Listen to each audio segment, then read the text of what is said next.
Welcome, ladies and gentlemen, to another Top Terran Tip tutorial.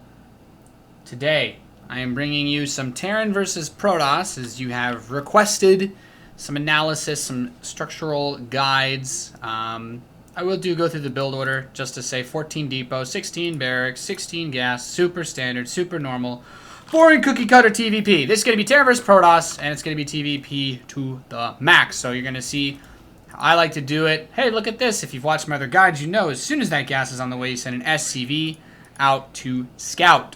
So, some people have been asking me, Nate, Terran versus Protoss. Oh, things give me trouble. Things scare me. Things are frightening. Well, I like to play a little bit aggressively in this matchup. This is definitely one of my favorite ways to play. Get up in your opponent's face and try to make something happen. So what I like to do is reactor as soon as the barracks is done. The SCV scout, if you're worried about being cheesed, you can check this area and this area. These are the most common proxy gates. But for the purpose of this game, I'm going to be checking out Wet4U Soul Quest's base. And I see, okay, one gas, his Cyber Core is starting as my SCV arrives, and his Nexus is on the way. So for TvP, if you see this, just going to pause it. If you see this, with your first SCV scout, if you leave after your barracks starts and after your gas starts, this is the most standard Protoss opening there is. It's a pylon into gateway gas, Nexus core gas. So this is about as standard as it gets. You have nothing to worry about as far as cheese or proxies go. You could still get proxied if it's like a proxy Stargate, but it's unlikely. And, you know, the Protoss can't really afford to do that without missing some economy. So there's not enough gas either. So that's what you want to see for the most part. Just one gas building, core on the way, and a Nexus about halfway done. So your command center is going to start around 1920 supply, basically as soon as you can afford it. And the SCV that finishes the barracks is usually the one I send to go build that. So the next step is going to be a supply depot at your wall. I like to get a factory as soon as I have 100 gas. You can see, spending it as quickly as possible. And then I start the Marines. I start the factory before the Marines most of the time, usually because I just want to get my tech. I like to get up to fast drops. This is what I would call a Widow Mine drop opening into bio play. This is pretty much all I do. And I have a pretty successful win rate. I'm actually pretty good on Terran versus Protoss. I think TvT is my worst matchup right now, so I like TvP. I win most of them. Honestly, I don't know if I won this game. I haven't actually watched this replay all the way through, so we're just going to go through the motions and kind of see how we like to do. This second gas comes basically as soon as that factory is started, and always, of course, try to build SCVs non-stop. So, because we know the Protoss wasn't cheesing us, the most important thing that we want to do is try to put some pressure on. In Legacy of the Void, Protoss will generally be ahead of you in economy 100% of the time. Our natural is just finished, but we can't build anything for 25 seconds. It has to turn into an orbital command. We can drop mules, but mules don't really mine as much as they used to. So we have to keep that in mind. We want to do damage in the early game if Protoss is playing economically. So we're going to get a Widow Mine after our factory is done. We're going to get 2 Widow Mines total.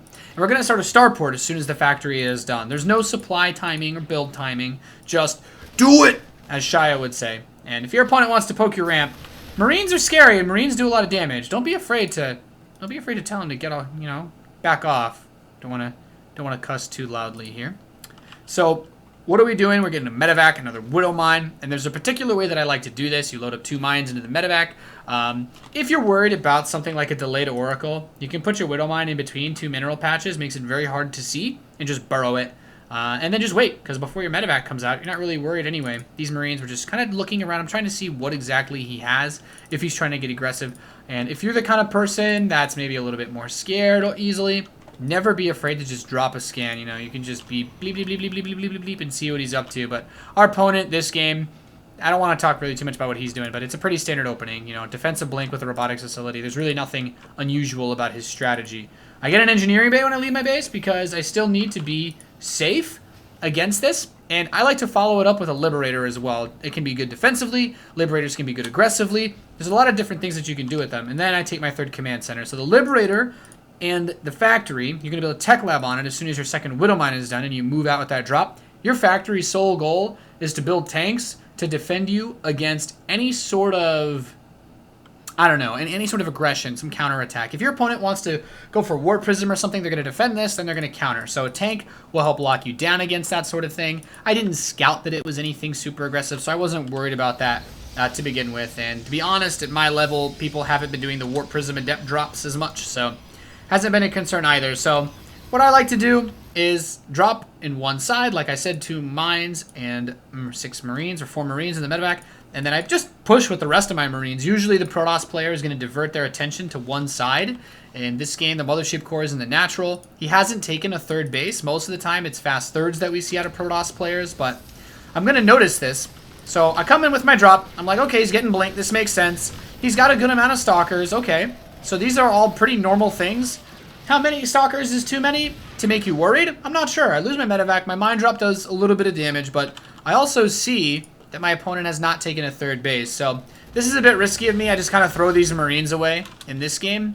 And the Liberator also, I don't believe, does too much. So I just come down here, focus some probes, but not really a huge deal. You know, for the average player, for yourself. Actually, now that I think about it, I didn't watch this replay. I think this game actually gets pretty crazy, if I remember correctly. So I see no third. I'm like, you know what? It's really not worth risking it here. So I'm like, okay, if he's going to move his stalkers out, I'll bring my Liberator in. This should force him to come back at least for a little bit. And that's pretty much what I do. He does warp in stalkers to defend, though. So this game gets a little bit crazy. This may not be worth having a VOD of. I don't know. So basically, tanks, I get a bunker. Missile turret at the back to watch for a Warp Prism and possibly any DT play, since I know he has a Twilight Council. And that Warp Prism is going to be coming in hot, as well as with the Mothership Core and a bunch of Blink Stalkers. So I guess this tutorial is going to turn into defending heavy aggressive play in Terran versus Protoss. These rules are going to be pretty simple and, generally speaking, follow any situation you could get yourself into. So the siege tanks, positioning. You always want to keep them behind the bunker so that it's very risky to blink into them. Pulling SCVs versus Stalkers is never a bad idea if you can get Marines close enough to shoot. Our opponent tries to get aggressive. Our opponent tries to make something happen. Usually your Liberators you also want to use to cover areas they could blink towards, because the tanks obviously have the most range. So our opponent uses a time warp, of course, and this makes our Marines very slow. But for the purposes of this game, one of the most important things that you can do when you're being attacked like this by someone who's being very aggressive is to make sure to tech up while that's happening. I'm going to add more barracks. I mean, I got to keep building tanks and Liberators. Man, this game was actually super, super crazy. So, you know what? Oh my goodness. This game's actually ridiculous. I tried to go up to a fusion core in this game. So if you guys want to know how to defend aggressive play, this guy gets about as cheesy as you can possibly be. So welcome to the analysis hour. The Warp Prism's going to come into the natural. He's going to warp in a bunch of Zealots. He doesn't have charge, which is unusual. But keep in mind, I'm trying to defend. I'm trying to stay alive. So I've got the bunker, tanks by the bunker. This tank's a little exposed, but I'm trying to cover the area where he was running around earlier. Keep in mind, Marines can always kite Zealots without charge. So, or at least they can almost always kite them. Siege tanks are still going to be great against these Zealots. And, of course, ignore the fusion core. That was a bad idea. These Zealots are going to continue to chase, needing to get some sort of defensive structure up against Warp Prisms and such. So, it's okay to kind of seed your natural in this scenario. I know that if I survive this attack, I'll be going into stim, I'll be going into combat shields, I'll be taking a third base, and generally speaking, I will be okay. So, I think in this game, there's a lot of things that are pretty sloppily done by me because my opponent went for such an aggressive attack, but I also played greedy with the third command center, so I'm going to try to get stim. Stim is a super important upgrade in this game. Once I have stim and medevacs, I can push out and leave my base. I don't feel that I can build medevacs until I have stim, though, because Liberators are going to give me a little more firepower versus this sort of force. So a lot of it comes down to isolating your opponent's army. He can't really blink past this anymore because all my tanks are, you can see these lines are daisy chained out. So ideally you want to clean up the Stalkers, but yeah, this game was really crazy. So crazy stuff happens in crazy games. And inching your tanks up is important. You don't want to unsiege all of them at once because it gets really hard to defend. They could just kill one tank and then blink away while the other one is attempting to siege. So you want to cover as much area as you possibly can. You want to cover as much area as possible. So he's going to blink in again from the front side. And you can see this tank, like I said, was exposed. This tank, very good position. He can't get it. This Liberator was watching the wrong side, but it forced him to blink in this direction. And then pull your SCVs and pray to sweet baby Jesus that you don't lose your bunker. I don't lose my bunker. He blinks into one of the Liberator's shots. And my other tank in the back, see how it works, where they're all kind of just stretched out across my base? They can do phenomenal things. So my Marines in the bunker can go ham. They can get more damage done. And I'm starting to clean this up. There's still quite a few stalkers inside of my base, but it's all about inching around, inching the siege tanks around, and trying to just get into a good position versus your opponent's forces. It doesn't really matter if I'm not mining, because in my mind, for my opponent to be spending this much, he can't have a third base yet. And as we can see, he's taking it, but it's not done. So he hasn't had a third this whole entire time.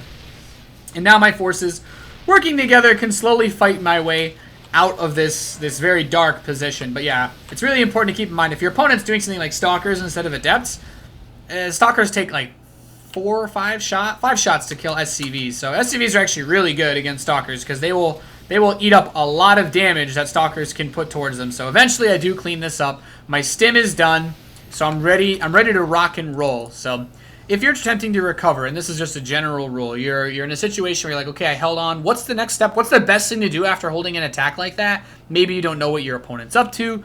I think scanning is always really important. I scan outside my ramp because I want to take my third base. I don't know if he has that third base. Then I scan him. I'm like, let's see his third. Oh, his mineral patches are very fresh. So you can always click on those to know how long they've had the base. My opponent does something pretty crazy in this game by just going straight up into Zealot Immortal. But the general idea is I'm going to resaturate my bases. Keep in mind, you may want to retake that base immediately, but until you're saturated on your main and natural, moving out is just a risk, right? It's just a risk because you have nothing to gain aside from fresher mineral patches. But in this scenario, we already know our opponent wants to be aggressive. So I see that Zealot, I scan. So if your opponent in a game like this, if you're trying to defend and they send one unit up your ramp, like say just one Zergling, or one Marine, or one Hellion, or, you know, in this case, one Zealot, that oftentimes, why would your opponent throw a unit away when they're comfortable in a position at home, right? So in that position, I think defending like this, scanning is the best thing to do, because if he's at the bottom of my ramp and I just move out, I'm like, well, I mean, I'm saturated now, 7 out of 8, 3-3, 18 out of 14, okay, maybe I can move down, and I just blindly unsiege all my tanks, step down this ramp. I lose everything to these Zealots. I mean, +1 upgrades, charge, 8 damage as soon as his Zealots make contact with my Marines. It's suicide mission. So I scan, I'm safe, and now I can still take my third base because he knows, okay, well, there's going to be some resistance here, but I just got to take it a little bit more slowly than usual. So that's the most important thing. I'm going to send a Liberator out to harass as well, but, I mean, that's just amidst the chaos, as it were. He breaks down the gold. He wants to know where I am, and I just slowly push out of my base with Liberators. That's, I mean, Liberators are one of your best anti-all-in tools that you can get in StarCraft 2. It's basically, I mean, Liberator's like, it's overpowered in most fights, and it's just the best in general. So my Liberator comes up, kills a few probes, and I see, okay, dude's going into Tempests. Well, honestly, if you see Tempests, just stop building Marines. I mean, this game's been pretty crazy. I know he doesn't have a lot of money, so in my mind, I'm like, well, I'm just going to build a lot of Marines, not going to build Marauders anymore. Maybe I get Vikings if I can afford them, but I'm just going to get set up in a position where I can still defend and build up. I want to max out. I know I'm behind. I know my opponent has more than me. Because honestly, like I said, Protoss is usually ahead economically in some way. I didn't do a lot of damage with my opening. But at the same time, I also took a lot of damage, even though I didn't die. So, important things to know, of course, that Fusion Core did end up being useful. I have the Liberator range upgrade. I'm going to send some Marines out to look for a 4th base. Just trying to see if he has a base anywhere. Sending a couple of units out on the map like this is never a bad idea. It's really important to know where your opponent is at all times. So my Protoss opponent's got a pretty respectable army. And as you can see, I'm just kind of setting myself up here nice and safe. Get another bunker. I expect him to attack me because of how many Zealots he had. I don't think Zealots are very good units the longer the game goes on. So I usually got to play it safe. So in this position, he sends another Zealot up. That we didn't see it, but basically he sent one Zealot up. That's what this Widow Mine detonated on.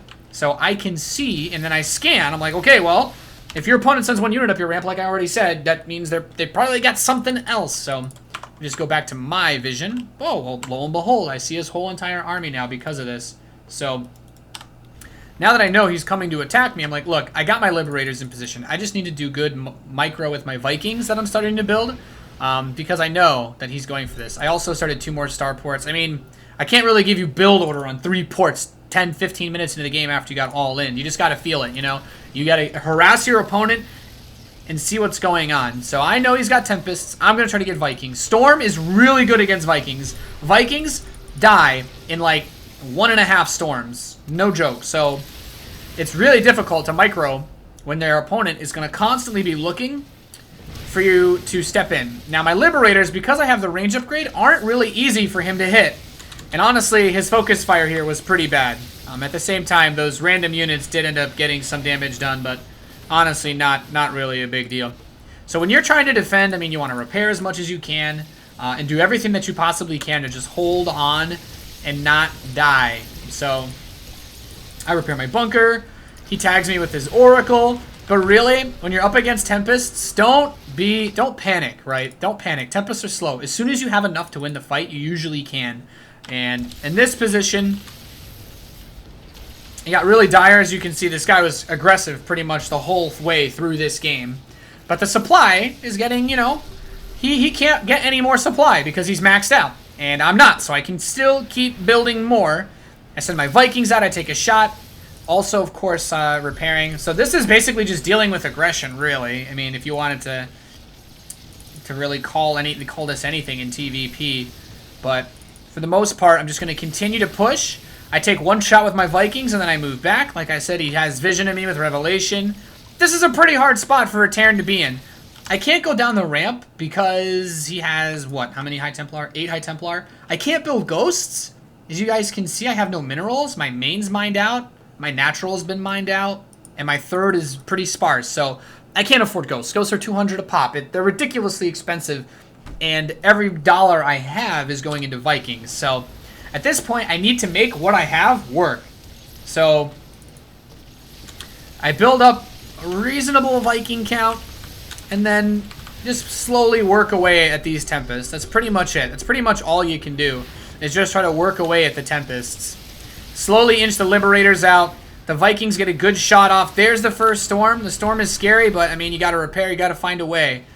You got to make it work. So I'm going to send out a double drop at this time. He pulls his army back and heads back towards my base. Of course, oh man, he's got a 5th. Like, God, how on earth could Terran possibly win this game?